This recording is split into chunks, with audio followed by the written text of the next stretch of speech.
Right now, we are going to do something on Greenland, whether they like it or not. Greenland ইস্যুতে Donald ট্রাম্পের কঠোর অবস্থান ইউরোপকে ফেলেছে গভীর দুশ্চিন্তায়।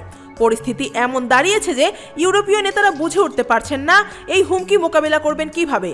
ন্যাটোর মূলনীতি অনুযায়ী জোটের কোনো একটি সদস্য দেশ আক্রান্ত হলে সেটিকে সবার ওপর হামলা হিসেবে ধরা হয়, কিন্তু এবার সংকটের কেন্দ্রে রয়েছে ন্যাটোরই সবচেয়ে শক্তিশালী সদস্য যুক্তরাষ্ট্র।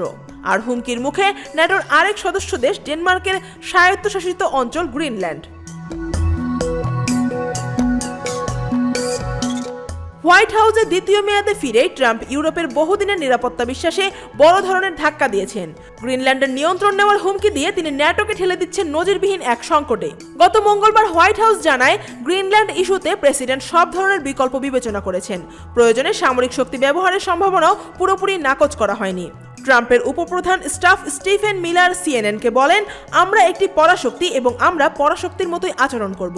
এই বক্তব্য ইউরোপে ফিরিয়ে এনেছে পুরনো এক ভয়, যখন শক্তিশালীরা যা চাইতো দখল করত আর দুর্বলেরা বাধ্য হতো মেনে নিতে।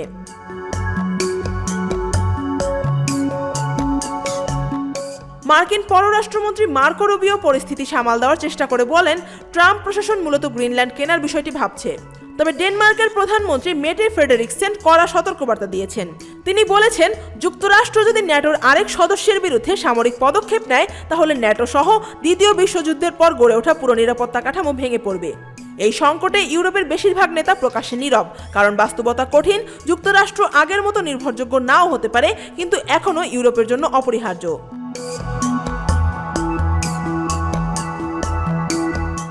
এদিকে ফ্রান্সের ইউরোপীয় পার্লামেন্ট সদস্য রাফায়েল গ্লুকসমান প্রস্তাব দিয়েছেন, ইউরোপীয় ইউনিয়নের উচিত গ্রিনল্যান্ডে একটি স্থায়ী সামরিক ঘাঁটি স্থাপন করা। অন্যদিকে বিশ্লেষকরা বলছেন, সামরিক সংঘাত নয়, রাজনৈতিক ও অর্থনৈতিক চাপ বাড়িয়ে ট্রাম্পকে পিছু হটতে বাধ্য করা উচিত। কারণ মার্কিন জনমত সামরিক আগ্রাসনের বিরুদ্ধে।